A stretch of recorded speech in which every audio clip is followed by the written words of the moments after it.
ከቅርብ ጊዜ ጀምሮ ካፕከት አድ ጀምሯል። እናም ቪዲዮ ኤዲት አድርገን በምንጨርስበት ሰዓት የአንድ ወይ የሁለት ደቂቃ ማስታወቂያ ግዴታ ማየት አለብን። ነን ስኪፕ ያልሆነ ቪዲዮ ነው የምናየው። ቢሆንም ግን ቀላል ትሪክ ተጠቅመን ካፕከት ላይ ማስታወቂያ ሳናይ ማለፍ የምንችልበት ትሪክ አለ። እሱንም ማሳያችሁ ይሆናል። ቀጥታ ወደ ቪዲዮ እንሂድ። በመጀመሪያ የምናደርገው ወደ ካፕከት እንገባለን።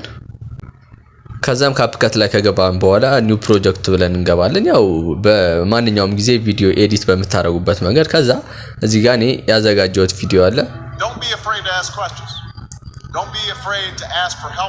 ይሄን ቪዲዮ አድ አደርገዋለሁ።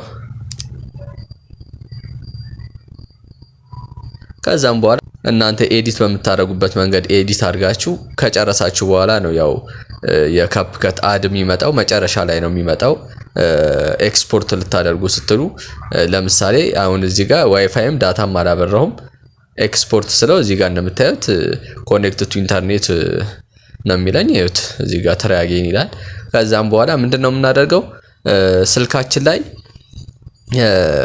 ብርም ዳታም የሌለውን አንዱን ሲመርጠን የሱን ዳታ እናበራለታለን በባዶ ማለት ነው። የኔ ሳፋሪኮም ብርም ዳታም ስለሌለው ኦን ላድርግለት። ከዛም በኋላ እዚህ ጋር ኤክስፖርት ለዋል። አሁን እንደዚህ ዝም ብሎ ሎድ ያደርጋል። እዚህ ጋር አሁን ብር ኖሮት ቢሆን ኖሮ ራሱ እስካሁን አይቆይም፣ ማስታወቂያ ያመጣል። የአንድ ደቂቃ ምናምን ማስታወቂያ ነው። በጣም ነው አዛ የሚያደርገው። ደግሞ ብዙ ጊዜ ተደጋጋሚ መሆኑ ነው በጣም እንዲሰለች የሚያደርገው የካፕከት ማስታወቂያ።